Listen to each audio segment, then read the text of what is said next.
The topics and opinions expressed in the following show are solely those of the host and their guests and not those of W4CY Radio, its employees, or affiliates.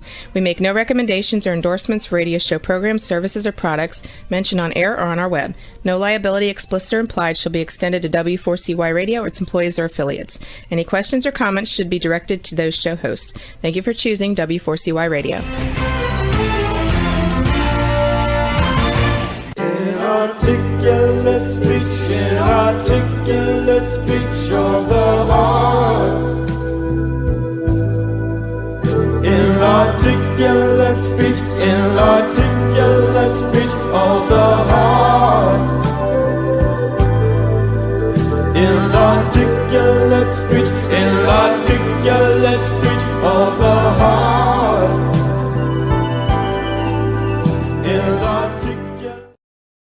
Hello and welcome to It's Your Voice, the show that hosts enriching conversations in diversity and periodically on climate justice, climate resilience, climate change, climate solutions.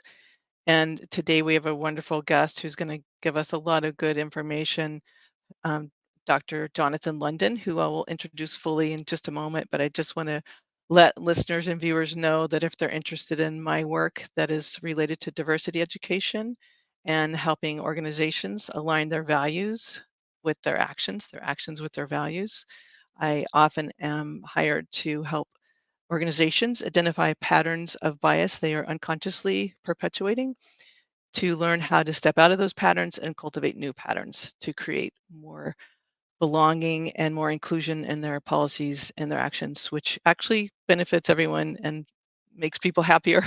So if you're interested in looking at that work, you can find samples of it on my website, which is called knowwhatyouvantcoaching.wordpress.com.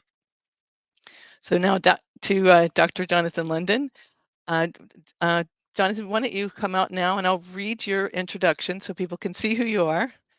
And I also want to let listeners and viewers know that this is you're for real person.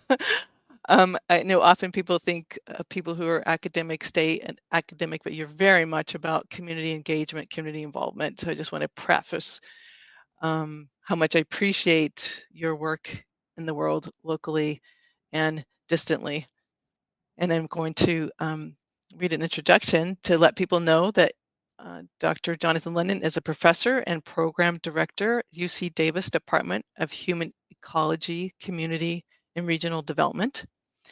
He's also the faculty director of Community Engagement Core at UC Davis Environmental Health Science Center, and clearly an educator, a researcher, and community builder with over 30 years of experience in participatory research, rural community development, and community engaged planning. And he has degrees in environmental studies from Brown University, city and regional planning, and rural sociology at UC Berkeley. Jonathan's research and teaching addresses conflicts and collaboration in natural resource and environmental policy, with a particular emphasis on environmental justice. And he has conducted action research on issues including from water justice to pesticide policy, sustainable community and regional planning, community air monitoring, and forest management. He also teaches a study abroad course on participatory rural development in Nepal. Jonathan was the founding director of the UC Davis Center for Regional Change and now co-directs the Community Engagement Core of the UC Davis Environmental Health Science Center, where he connects researchers and community leaders for collaborative research to understand and reduce health inequities. Thank you so much for what you do. Is there anything you want to add or say about the introduction? No, that was wonderful. Thanks so much. Very, very kind. I'm really glad to be with you today, Baya. And I know that some of our listeners and viewers, periodically people ask me, what is environmental racism? When you say environmental justice, what does that mean exactly? So I'd love it if you could just break those two terms down for us, just to make it more concrete for people who just really care and want to deepen their understanding. Yeah, excellent question. So environmental justice is seeking the end of racial and ethnic and class-based discrimination and other modes of discrimination that target disadvantaged communities and overburden them with environmental risks and hazards, and also systematically deprive them of access to healthy resources, good food, jobs, schools, places to recreate. And then thirdly, systematically exclude them from decision-making about their lives. So environmental justice is really seeking to change those circumstances and make sure that traditionally disadvantaged communities have access to all the resources they need to live healthy, sustainable, equitable, and happy lives. Thank you very much. Mm-hmm. So I would love to just move into your own research on environmental justice and the one specific study you've been following for 6 years on related to air quality, Mm-hmm.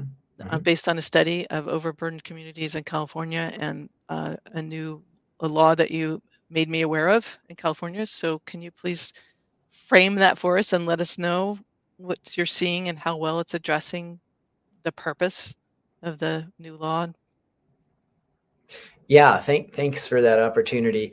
I'll start perhaps a little bit more broadly, and you mentioned this a little bit in the introduction, but I've been conducting research on environmental justice issues for a number of decades now, and in all of those projects, whether it focuses on air quality, which I'll discuss, or things like pesticides, or water quality, or housing, transportation, land use, in all those cases, I really focus on the different kind of systems that are making these kinds of communities unhealthy and unsustainable, and also really working with environmental justice activists on the front lines who are trying to protect their communities, to lift them up, to get access to resources, and working in a participatory, collaborative way with those organizations. And I really think that's important, that university and researchers and other researchers really take their lead from the groups that are really struggling with those issues, A, and B, also have the capacities and the knowledge necessary to really change the facts on the ground. As researchers, we certainly have a range of different expertise, but generally one of them is not community organizing. So instead of trying to do that myself, and I wouldn't be very good at it probably, I greatly value the partnerships that I have with community organizers who really help inform what the issues are that the research should focus on. In many cases are involved in the data collection, and certainly in reviewing, and in some cases co-authoring the publications, and always being involved in applying that and moving that into action, whether it's, again, getting access to clean drinking water for disadvantaged communities, or making sure that land uses are targeting already overburdened communities, or pesticides aren't being applied inequitably, affecting, say, farm worker communities in the Central Valley of California, where I've worked extensively. So that kind of participatory, engaged scholarship model is really important to me, and I recommend it to other researchers and students who are thinking about getting in the research world. So then, in terms of the specific, in terms of the specifics, I was going to ask you, actually. Go ahead, please. I'm sorry, we're having a little delay, and I think we might have missed a few of your words. So I just really want to emphasize your point and ask you to reiterate it in case it was lost. We're having a couple of little technical glitches, and apologize for that. Your emphasis on that academic scholars can't be everything, and how important it is to connect to community organizers who do know the on the ground organizing work and that kind of collaboration. Can you just emphasize that point again, regardless, it's just important to hear again? Yeah, well, I think it actually relates nicely to the theme of your show. It's your voice. So there's a phrase in the environmental justice movement, which is we speak for ourselves. And the idea that those who are most affected by an issue really need to be front and center in being represented in any kind of research or any kind of policy that's addressing those issues. This is not for outsiders to decide. It really is for the community members themselves to lead. And so that goes for my own work as a researcher.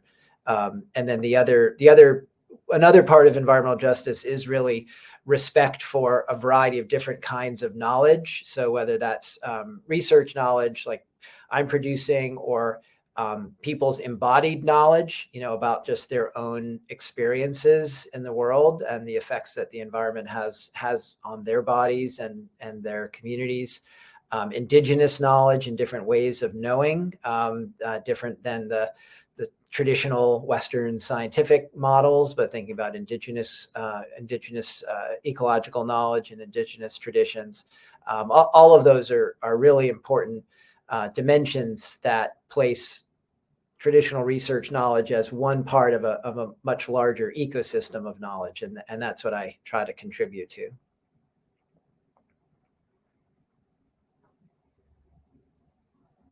Wonderful. Thank you for just spelling that out even more. Great. Happy to do that. And emphasizing it. So now yeah. I don't think I can.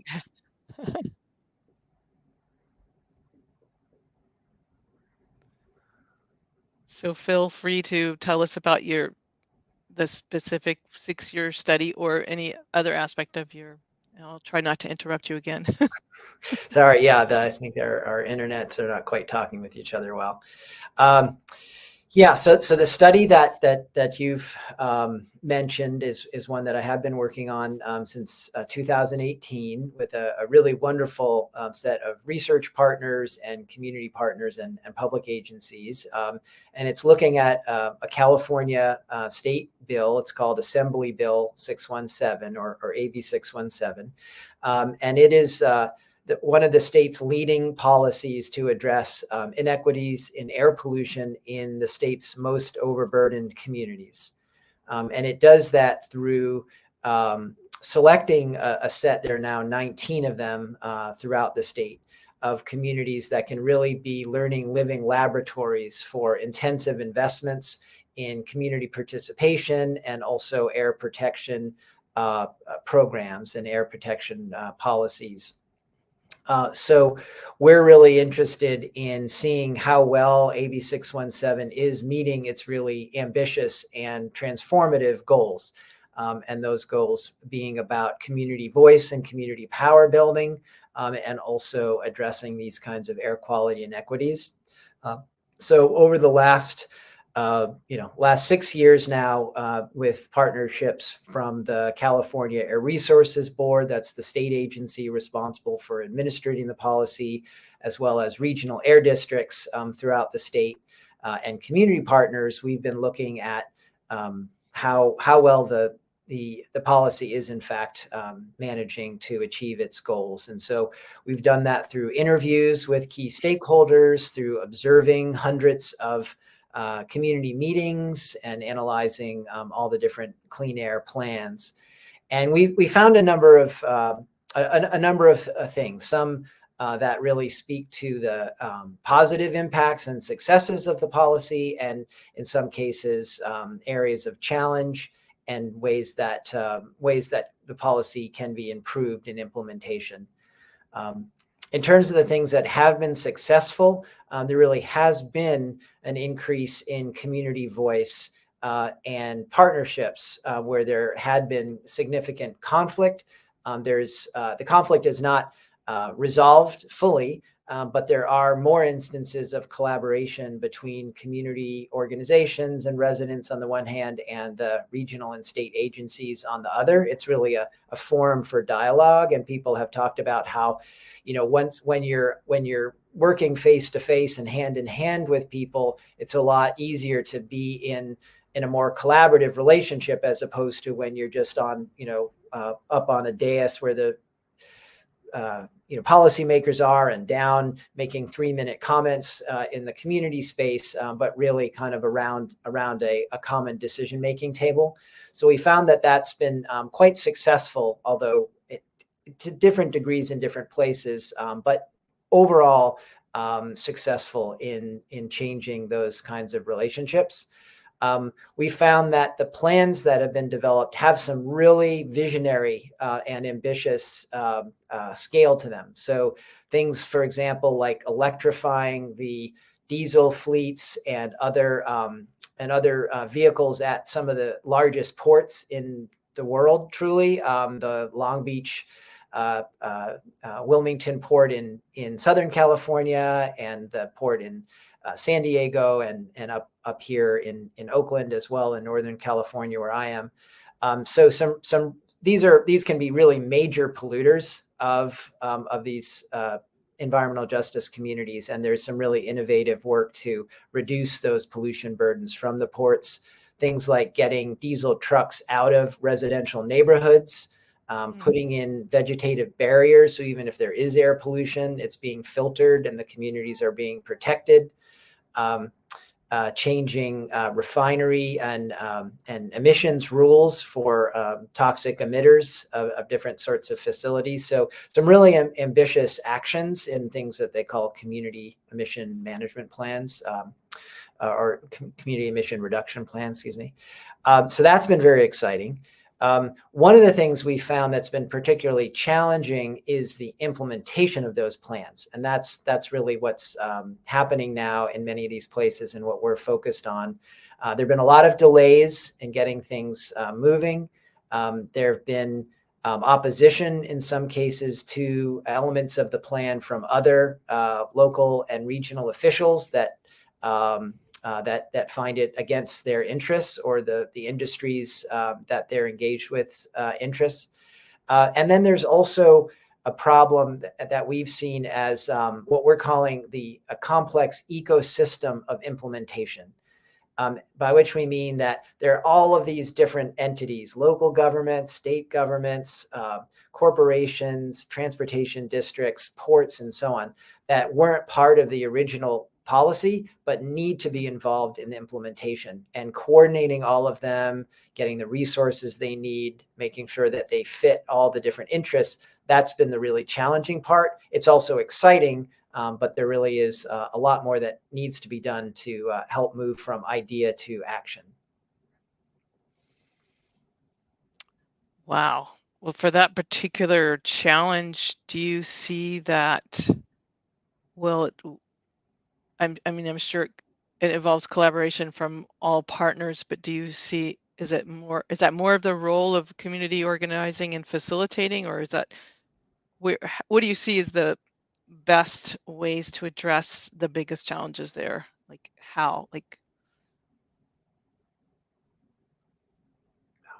just like, is there someone who continues to lead the dialogue and keep the communication going? Is that like, do you have a facilitator in every area? Mm-hmm, mm-hmm. Yeah, I'll answer that kind of from the broad scope, and then come to your more specific question there at the end. So at the broadest level, I like to invoke Frederick Douglass, who said that power seeds nothing on its own, but is only, I'm paraphrasing someone badly here, but that power conceives nothing on its own, but needs to be basically pushed or forced into it. And that comes from communities themselves. The government will look after the government's interests. Corporations will look after the corporate interests, but it's really up to the communities to look after their interests and compel the government and compel industry to comply with their needs and desires. And so the community groups really have been crucial and central to moving this policy forward. They've been the ones really setting, and when it works best, they've been the ones that have really been setting the agenda of what kind of issues are really the most important ones to be addressed in a given location. They've been the ones that have been able to identify some of the most innovative solutions to address those different kinds of issues. In many cases, they've been the ones that have figured out how to maneuver politically to get these things done. So they're really bringing a great amount of wisdom and political savvy, and in some cases also political power to bear. So that's a really important dimension of the larger picture, and that goes for, I think, most social justice policies across the way, across the board. In this case, one of the things that the state agencies and the regional air districts have learned is that they really do need outside skilled facilitators. In the early days of the policy, in some cases, the air districts were facilitating the meetings themselves. In some cases, there were facilitators who just didn't quite have the cultural competency and the skill set to navigate these complex and sometimes conflictual dynamics. Now, 6 years in, most of the places have very skilled facilitators with excellent multilingual translation, with really good techniques of community participation, of conflict resolution, making sure that the most marginalized voices really are centered. So that's been a major learning, and I think largely a success. And I do think that is a nice example that other agencies and in other policy settings can learn from. That sometimes the policymakers are not the best people to facilitating these processes. They could really use this outside help. I will also say that in a number of the communities, they've had community organizations that are also stepping up in a co-lead way to be able to have that kind of direct leadership role, and that's been very important. Instead of just having them be participants, that they really are playing lead roles in structuring the agendas and carrying them out. That is so encouraging to hear about.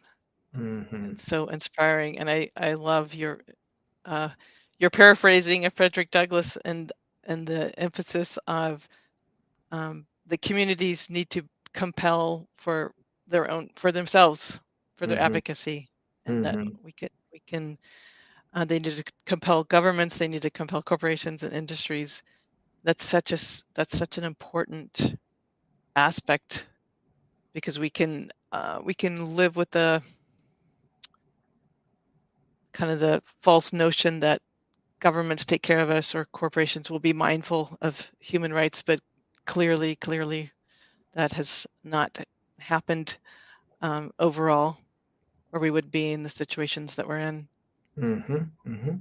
Yeah, I mean, unfortunately, while there are many things, a lot of things that government agencies more recently have been doing to be protective of communities, to some significant degree, the problems that we see in communities confronted by environmental justice were produced by governments, whether those were places that were redlined, communities that were starved of resources, or places where government agencies made decisions to place toxic facilities or to run freeways through low-income, but in many cases thriving communities of color, and cut them off from each other and cut them off from key resources. These, in many cases, are government decisions that made, based on, you asked in the very beginning about environmental racism. So many of those decisions have been made, and to some degree, I would say, continue to be made on racist logics and racist decisions. That said, there really are some very important things that government agencies have. They have money. They have the power of law to compel and control industry. They have the ability to provide other kinds of resources and investments into these communities, and more that is happening in California. There's a wide number of laws that are being used to bring resources to disadvantaged communities, whether it's water, clean drinking water. There's been some major successes there. in regulating the oil and gas industry. That's affecting many of these communities, in banning pesticides that are affecting farm workers in the fields and in their homes.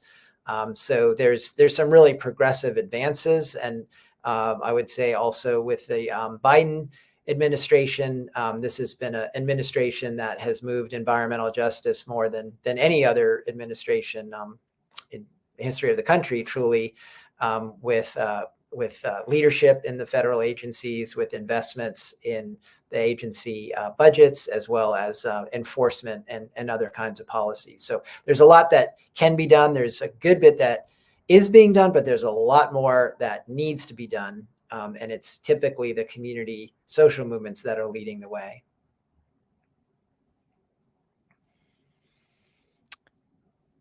Thanks for all this good information. It's great to hear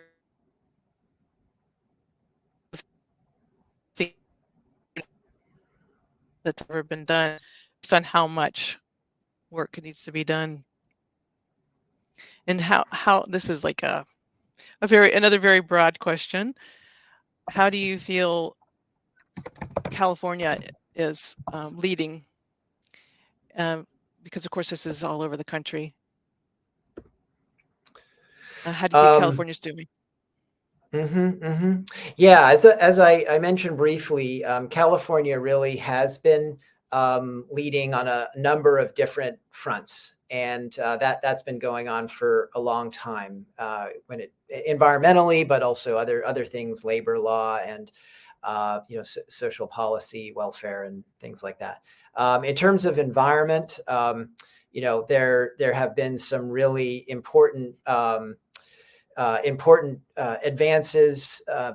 For example, in the last, I guess it's been about 5 years now, the state, with a lot of organizing from water justice advocates, passed what's called SAFER, a $1.3 billion fund to provide drinking water in disadvantaged communities across the state, because there are upwards to 1 million people who are not getting clean and safe and abundant drinking water when they turn on the tap each day.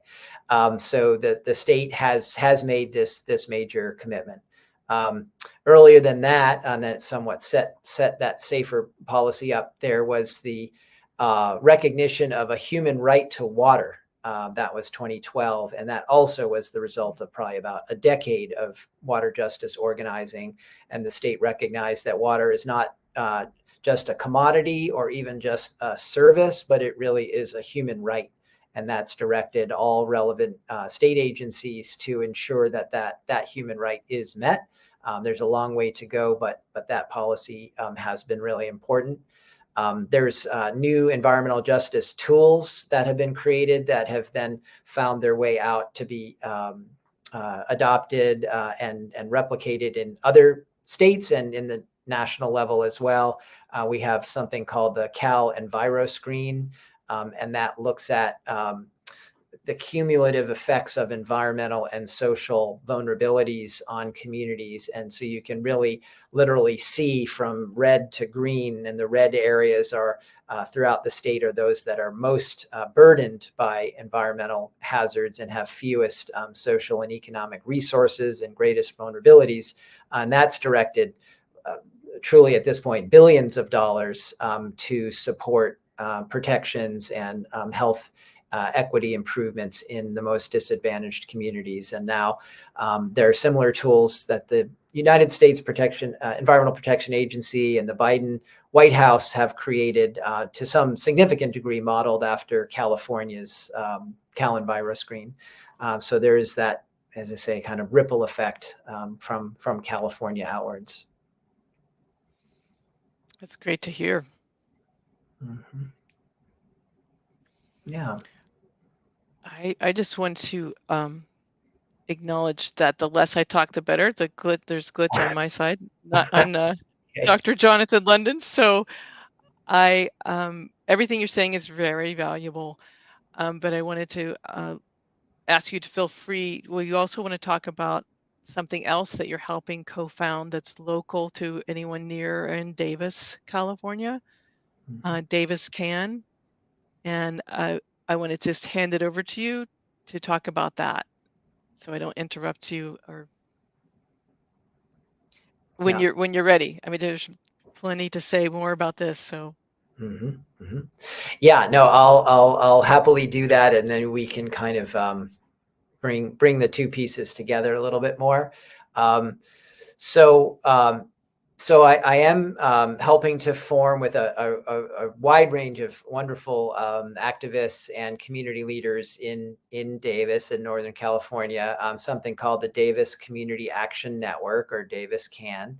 And that is intended to create a new space that exists, that doesn't quite exist yet, but needs to exist. And we're building it at the convergence of activism and policy around climate justice on the one hand and affordable housing on the other. And very often conversations about one don't include the other, but need to. So when people are thinking about affordable housing, it's about getting low-income people into housing, which is critical. But it's sometimes not considered, well, what sort of housing? Is this climate smart housing? Is this housing that is going to have good and efficient heating and air systems? Will it have solar? Will it be near public transit? Will it be accessible to green and open spaces to reduce the heat islands that can happen when there's no tree cover and lots of asphalt, basically impervious surfaces. So what's the green, what's the climate justice quality of that affordable housing? And then on the other side, when people are thinking about climate change, sometimes it's about emissions from power plants or electric cars or solar on roofs. But it's not always thought about, well, who are the people who are most affected by climate change? And who are the people who are getting least access to the resources to address that? So we're thinking about low-income people, outdoor workers, elderly people, people living with disabilities. They're all subject to significant threats from climate change, whether that's heat or drought or floods, storms.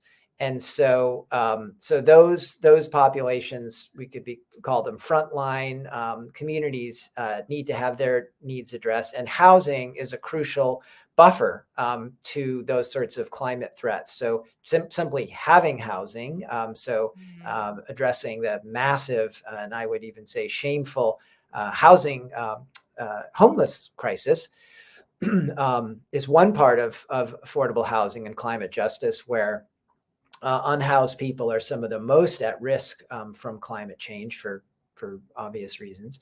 And then also housing where people are living in substandard housing, where there's not good air filtration, where people have to have the windows open, so they're being affected by air pollution and heat and other kinds of climate related threats.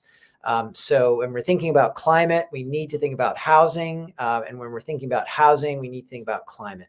And we've noticed that there are excellent activists in both sets of movements, but they haven't quite come together.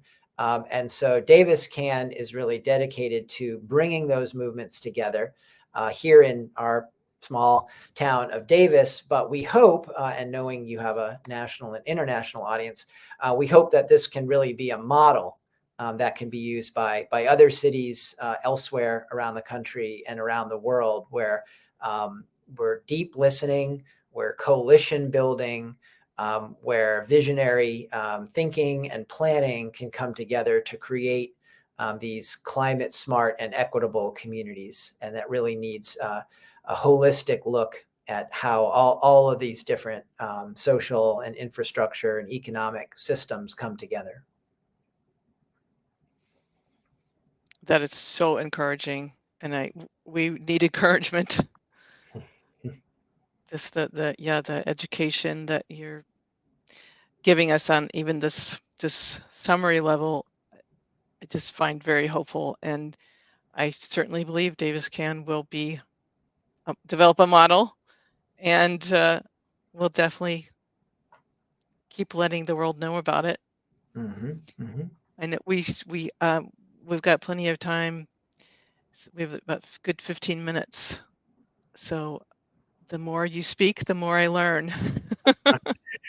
Well, you want to be careful giving a mic either to a politician or an academic. You never know what you're going to get. Well, you're such an activist academic. All right. Well, I'm trying to do credit to that, give credit to that. I will say perhaps, Bahia, a little bit more about connecting sort of the Davis-Can model to larger climate justice. So first off, which I didn't quite define up front when we were defining environmental justice. So climate justice is a connected closely to environmental justice, but it really does look at the communities that are first, worst affected and least engaged in climate decision making. And really looks, because it has to, at this local and global scale. The effects of climate change are produced locally, but kind of summed up globally, but then experienced locally again. So this kind of global, local scale needs to be really taken seriously. So that's sort of one systems level. Another, and this is sometimes called just transitions, is a way of thinking that starts with the problem that we just have to get off fossil fuels. We have to decarbonize everything. We have to decarbonize our homes. We need to decarbonize the government. We need to decarbonize the economy. And we have to recognize as that happens, because fossil fuels are, deep in the structure of everything that we do, and everything that we buy and that we eat and what we wear, and how we heat ourselves and move around in space, all of those things. So moving away from that kind of fossil-based economy is going to have huge disruptions. And one particular kind of disruption, which really needs to be addressed, is in the workforce in the fossil fuel industry, particular in terms of mining and refining and power production. And those are good jobs in terms of pay, not always the best in health conditions. It's important to say, but there's a lot of people who have moved up into the middle class by being in that oil and gas and fossil fuel industry. And so to really make sure this is not a regressive change and is not trading off one sort of injustice for another, there needs to be a just transition where people are able to be brought along into the green economy. So what if they're green jobs, are they also getting to the people who are going to potentially lose their jobs in these other sectors? And so is there retraining opportunities, apprenticeship opportunities, local hiring incentives, unionization of green collar jobs? And by green collar jobs, I mean things like renewable energy and, public transportation and, creating green housing systems, things like that, solar, wind, renewables, and so on. So as that green collar job economy increases, who is getting access to them? Is it the same communities that have been dispossessed and have been overburdened by the fossil fuel economy? If so, then that really is progress. If those communities are left out of the solutions, or even further disadvantaged by those solutions, that's not progressive. So a just transition really looks at that social and economic dimension as well as the environmental dimension. There's also the reality that a just transition is not just switching out, say, one fuel source for another. It's not just saying, well, we're going to do solar instead of coal, but the same systems are going to be in place. It'll still be dominated by large corporations. It will still be working without the voices and leadership of local communities.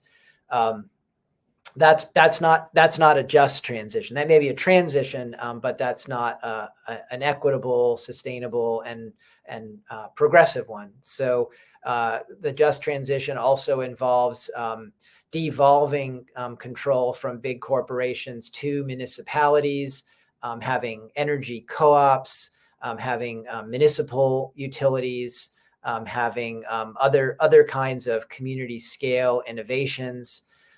So it's really changing that extractive, monopolized model to a much more democratic, sustainable, horizontally connected grassroots model. So all of those things are part of the just transitions.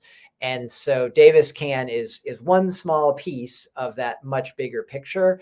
But it really is important, and I would say both for our group here in Davis, but as other groups are struggling with these issues around the country and around the world, it could be really useful to place those local struggles in these larger frameworks of a just transition, just equitable, sustainable transition, and so that requires local organizing, but also scaling that local organizing to the state, to the national, and even global scales.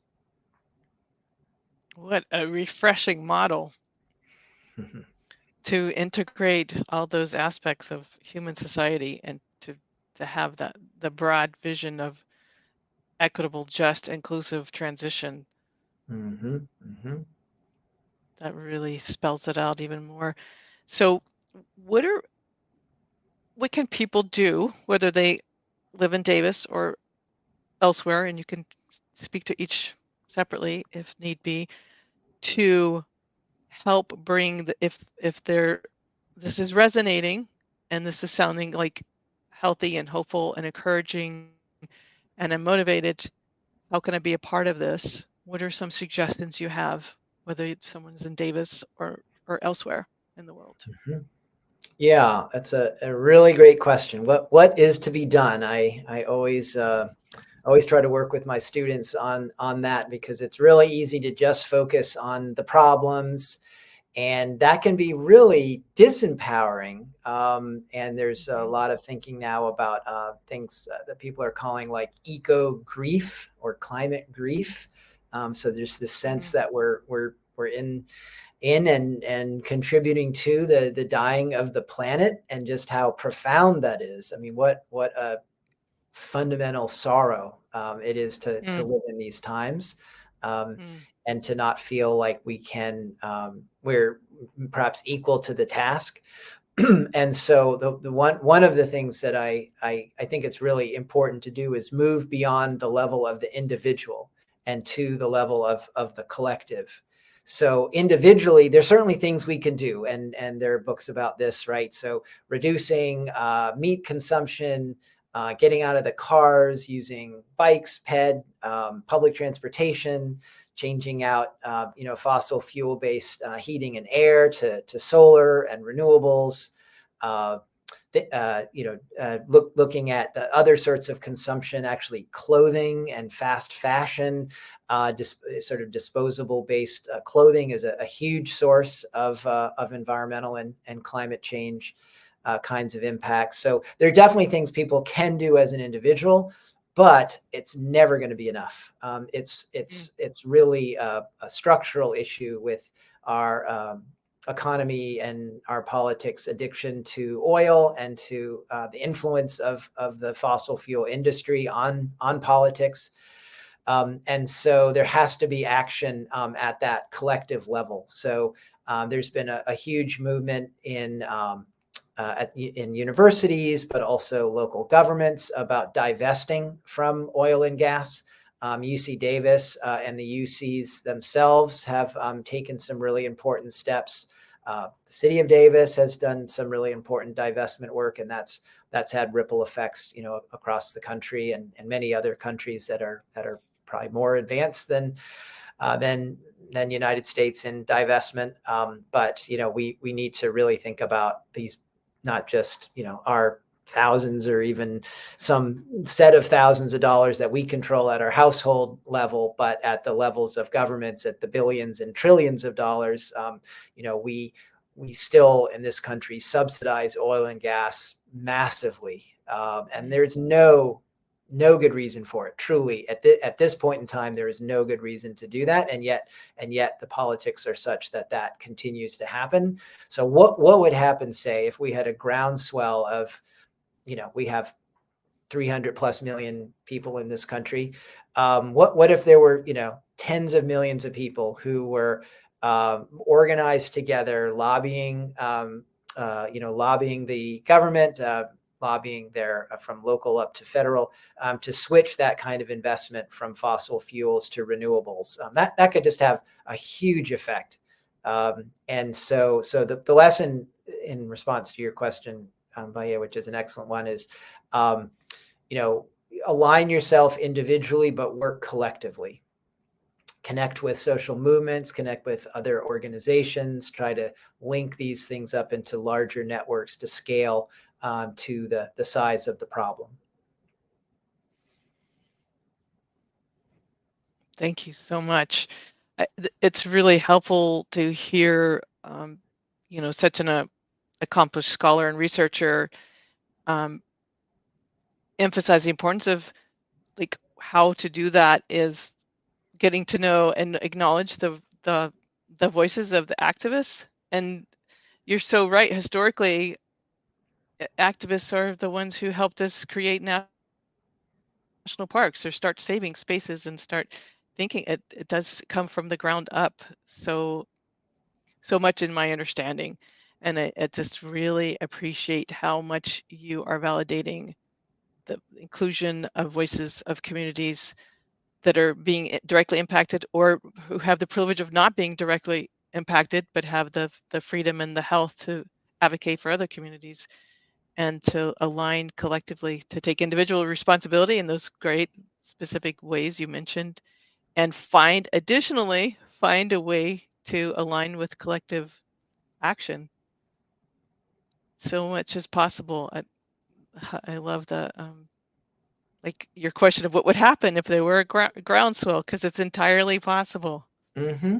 Mm-hmm. And big changes have made, and we are in a window of time where more and more people are listening and paying attention.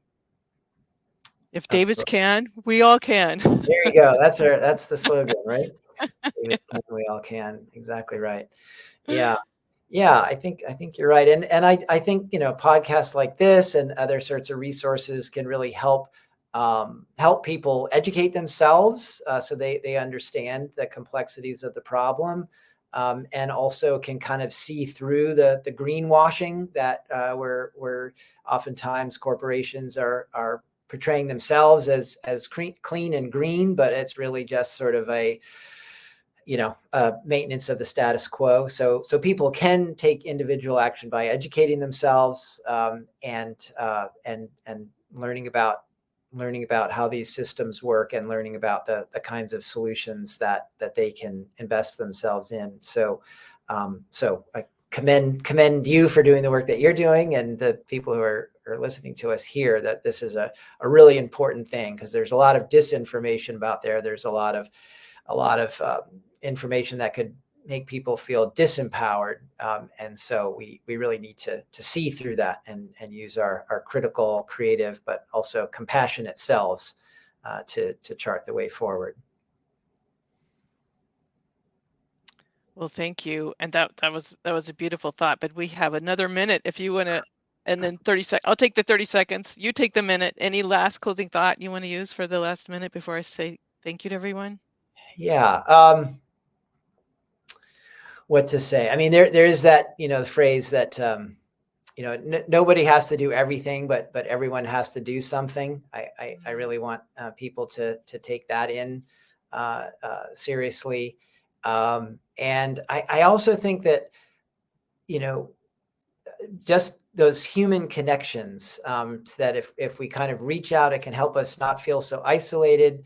And it can really build resilience. That's another thing, maybe just the last thing, that with all these climate threats, one of the best helps for climate resilience and support is just a good functioning neighborhood where people look out for each other and can share and make sure everyone's doing okay. So I just say for people to like invest in knowing your neighbors and building cooperation that way. That is simple but quite powerful. So important. So important. It helps us break out of our isolation and our silos. Well, again, thank you, Dr. Jonathan London, so much. You will be back on this show when you can schedule it. This is an important thing to follow up on. And I also really want to thank our listeners and viewers, as you did, for paying attention, for caring, and encourage everyone to tune in next Wednesday at 8 p.m. Eastern Time. And thanks our engineer, Rebel, and our producer, Dean. And may we all have enriching conversations in diversity and climate solutions this week. Inarticulate speech of the heart. Inarticulate speech of the heart. Inarticulate speech of the